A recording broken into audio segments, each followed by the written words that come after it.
So is Robert Kiyosaki a scam?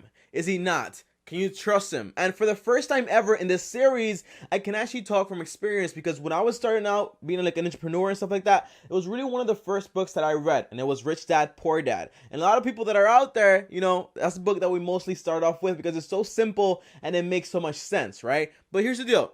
I remember this quote, right? Before I even start this video and I tell you why this guy might be a scam or why he might not be a scam, I want to share with you a quick quote from Warren Buffett himself, right? He says, it can take 20 years 30 years to build up a reputation, but it only takes 10 seconds to actually lose everything you have worked so hard for, okay? So think about that when you're looking through this entire video and you're hearing what I have to say. Now, the first thing is this, right? I don't want you guys to think that I'm biased, that I care about this guy, that I don't care about this guy, that I'm some type of like crazy narcissistic or anything like that. I don't want you guys to think about that, okay? Because the main thing that I do here is talk about the facts, talk about the details, and then come to a conclusion together. And if you guys disagree, we can talk about it in the comments. And if you even want to go further and come on the channel and actually talk to me about it on the channel, we can also do that, okay? So I want to make sure you guys understand something, right? My job is to give you guys value and make sure that every single thing that's coming out of my mouth is for your benefit, okay? I'm never going to take some sellout deal. I'm never going to talk nicely about a person just because they asked me to. I'm always going to come in with the facts and what I actually believe,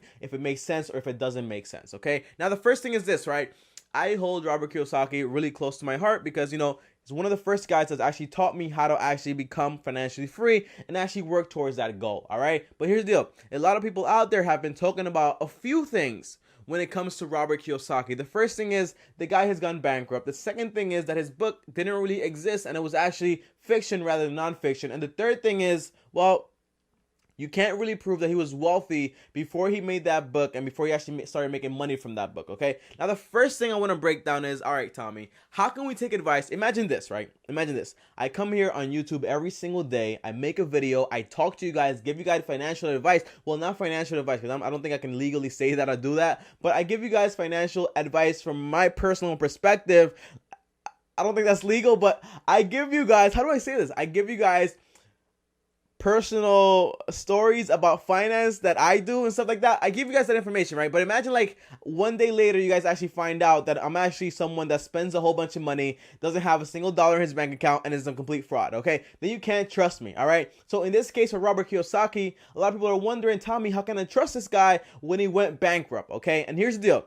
I don't really care that much about bankruptcy because we all know there's a lot of successful people in history that went bankrupt, and it's kind of like this crazy loophole in the entire legal system, and bankruptcy can save you or it can doom you if you don't know what you're doing. A lot of poor people, okay? A lot of people that really don't know anything, they go bankrupt just because they owe like $20,000, okay? And they ruin their credit for the next 10 years. Some people go bankrupt because they owe millions and millions of dollars, and then you see them a year later, they're back on top and no one knows how. Same as 50 cents, same as, not Warren Buffett, not Warren Buffett, but same as Donald Trump. And if you don't know anything about bankruptcy, before I start breaking this down, I think it was George Washington. He had a friend that was in jail because he went bankrupt and he couldn't really pay. And back then, guys, when you couldn't pay, you went to jail. And George Washington said, well, this can't be, this is a good man. It can't be that the law is that we put you in jail if you can't be successful like that. So in this country, we need to do like a do-over. So rather than doing that, he put in this entire contingency of like bankruptcy, chapter 13,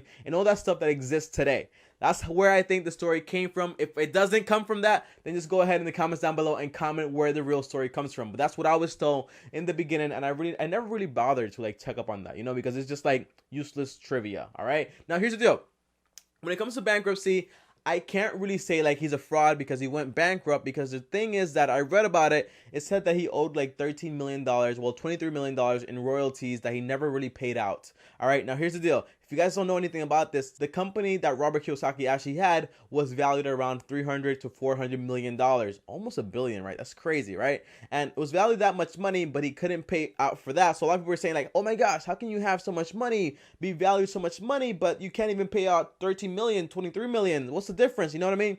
And he went bankrupt, and I don't really disagree with it. All right. If you're asking for $23 million and I can face that by going bankrupt, I probably do it, and I'm not his accountant. I'm not his lawyer. So there must have been something on the table that was said like, hey, maybe if you do this, maybe if you do that, we can just go bankrupt and this actually gets fixed, okay? And the guy, I'm almost sure, right? It wasn't personal bankruptcy. The business itself went bankrupt, so the guy is still pretty fine, all right? So I don't really consider bankruptcy as a big deal because, you know, every single person that gets like to a huge level and kind of like messes up, they always go bankrupt. Donald Trump is an example. I think he went bankrupt 4 times, all right? Now, the second thing I want to talk about, guys, is this entire thing that the book was actually fiction rather than nonfiction. Now, you're probably asking me, Tommy, what are you talking about? And I was really curious when I actually heard this myself, all right? The deal is this, right? If you read Rich Dad, Poor Dad, then you're pretty interested about the entire story, right? It starts out with, you know, he has a poor dad. His dad is educated, though, has like this entire degree and blah, blah, blah. He became like a PhD, became like the head of education, but he was still poor, still fighting by, and he was kind of like, you know, poor dad. The rich dad now wasn't really educated, but he was always like an investor mindset. And he was always looking for opportunities to actually invest his money and go forward and forward and forward. Now, here's the deal. If you don't know, with the rich dad, it's said that he actually became one of the richest men in Hawaii. Now, when people, well, all right, when people actually went out searching for this guy, no one could actually find who he actually was, right? And here's the deal, right? I can say whatever I want to say on this channel right now because I only have around 2,666 subscribers, I think, right? But no one's really going to double check what I'm saying, all right? Unless you're like really like vigilant and stuff like that, you're going to double check what I'm saying. But often, if I had 500,000 subscribers, kind of like Stephen Graham, right? If I had 500,000 subscribers, then you would probably double check what I have to say just to make sure like what I'm talking about actually makes sense because there's more eyes on you. So more people want to know what you're just saying is actually very good. And the reason I'm saying this, I'm making this example is because if you don't know, you know, Rich Dad Poor Dad was on the bestseller list for like around 6 to 7 years, sold millions and millions of copies. So people really wanted to find out if this is a real story or a fake story. So when they found out that it's not really real, people were kind of pissed off, all right? Because here's the deal. Someone asked them, like, hey, Robert, is this guy really real? And people kept asking him and asking him and asking him and asking him. And eventually he said, well, you don't ask if Harry Potter is real, right? You're just happy with the story. So just leave it alone, all right? And and it's just hilarious, you know, because it's supposed to be a finance book based on reality, all right? But it's not, all right? It's based on something completely different. And here's the deal. He said that this rich dad persona is actually based on multiple advisors that he had, and he put them together into one person, kind of like the perfect entrepreneur. You know, it's kind of like if you go like to like Build-A-Bear and you just put anything you want inside of that bear.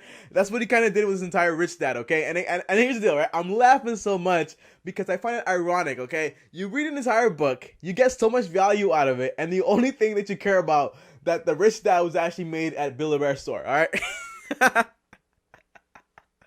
All right, I'm professional, so I need to take this serious, okay? Now, here's the deal. Here's the reason why I really don't care about it, all right? If it's fiction or if it's non-fiction, I really don't care because the value and the lessons that are actually in the book make a lot of sense, all right? Rich Dad and Poor Dad are a perfect contrast that actually teach people the difference between being an investor or a business owner or an employee or a self-employed, all right? It's very different, very drastically. And I get it. For the sake of storytelling, you might have to bend a few things to actually exaggerate things. Kind of if you watch like Narcos, right? Or one of those series, it always says like, hey, based on a true story, but for the sense of entertainment, we're actually gonna, you know, bubble things up so it actually makes sense. Imagine he just told you the real story. Oh yeah, my dad was poor. I knew this guy who was like a doctor also. By the way, this is a real story. He was a doctor also. He made a few good investments. That's it. All right, bye-bye. Lights closed. End of the book. All right. It wouldn't be exciting. It wouldn't really be the bestseller out there. And I care more about the value of the book more than I care about if the story is real. Because the lessons are in the book are actually real lessons that might have not come from this one perfect investor or this perfect person, but it came from somewhere that actually makes sense. And if it came from multiple advisors, it doesn't really matter that much, okay? All that matters is that the stories have value, all right? Now, the third thing is that, listen, man, a lot of things don't add up, and I'm smiling and I'm laughing because I always think to that Warren Buffett quote, you know, like it takes 40 years to build a reputation, but only 10 seconds to actually lose it. Do I think he's lost a reputation? I don't know. You know, to me, it's not a big deal. If he takes out a book, I'll probably take a look at it and I'll probably see like if there's any value in it, but I don't know, you know. But here's the deal. The third point is kind of that you can't really prove that he was actually financial free or even a millionaire by the time, like, I think it was like in 1997 when he turned a millionaire. No, I think he was like in 1994, he was rich, and then in 1997, he was actually financially free. You might ask me, Tommy, you're a stalker. How do you know all the information? And the reason is because I was born around that time. So I kind of know and I kind of remember that stuff, okay? But here's the deal. You can't really prove that this guy that's giving you all this financial advice was actually rich when he was telling you in the book that he was rich, okay? And a lot of people are kind of pissed off at that because they're saying like, oh my gosh, I'm taking advice from this guy that's not fully rich. He's not Dave Ramsey. He doesn't have $400 million in his bank account. And I'm not happy with it, okay? And I get it. I get it. You might feel deceived. And if it is true that he wasn't even rich before that, it kind of sucks, okay? But what's a better story, okay? A guy that went from nothing to making a book, making millions of dollars, and making an entire company, an entire infrastructure, an entire system. Because you gotta imagine this, right? He could have easily just made a book and stopped right there, okay? Made a ton of money. All right, I'm out. I got the money. I'm out. I'm leaving. I scammed the whole system, okay? But this guy made a book, right? Made multiple books. Made multiple courses, made board games, right? Made audiobooks, made lessons online, made like an entire university online. Went out to businesses and actually taught them stuff. And by the way, guys, I think the courses were like free. You start out free, then it's $400, and then it goes all the way up to $45,000. Okay, this guy made a ton of money, but not just that, he gave a ton of value. All right, because what he was actually saying was changing a lot of people's life. Because in actuality, I'll tell you this, right?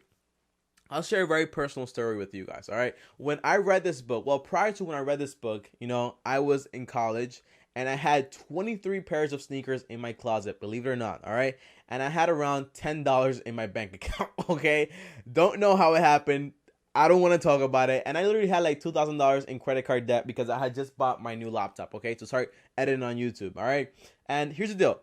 After I read this book, I really understood what a liability was, what an asset was, and it came very simple because the story was simple and the way he addressed it was very simple, And finance isn't just like, something that should always be complex, but when someone actually knows what they're talking about, they usually make it simple, all right? And on top of that, listen, guys, I learned a lot from him, and his lessons are very valuable, and that's all that really matters to me, Can a person give you value? Can this spark something in you? But here's the deal. I don't think he's a fraud. I don't think he's a scam. And I think after you heard everything that I have to say, you probably are going to disagree with me. So tell me in the comments down below if you disagree with me. But here's why, okay?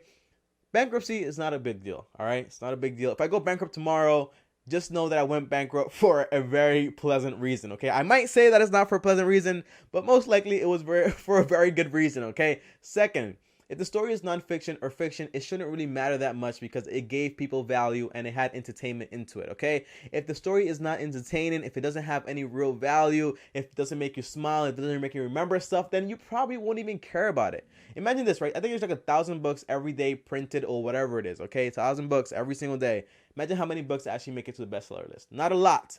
And the books that are the bestseller list, they're very, very good books, very good storytelling, very good. And it actually leaves this impact in your brain. All right. So it actually changed my life a lot. So I can't disagree with it. Now, the third part, if he made money prior or before or after he got the success, it doesn't matter to me because what he did with the money was very interesting. Okay. He created an entire conglomerate company, a very good company. And the last thing I kind of want to leave with is this, guys. Okay.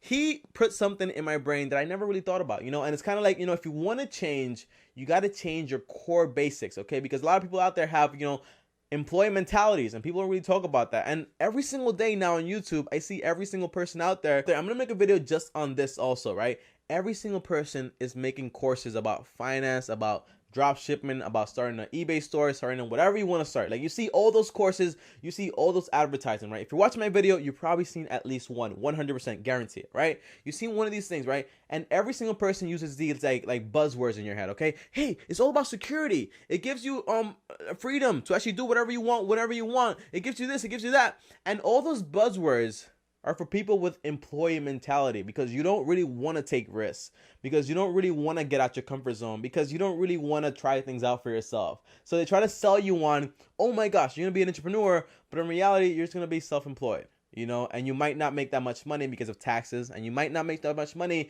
because there's a lot of risk associated with stuff like that, all right? There's a lot of competition also. Listen to this, right?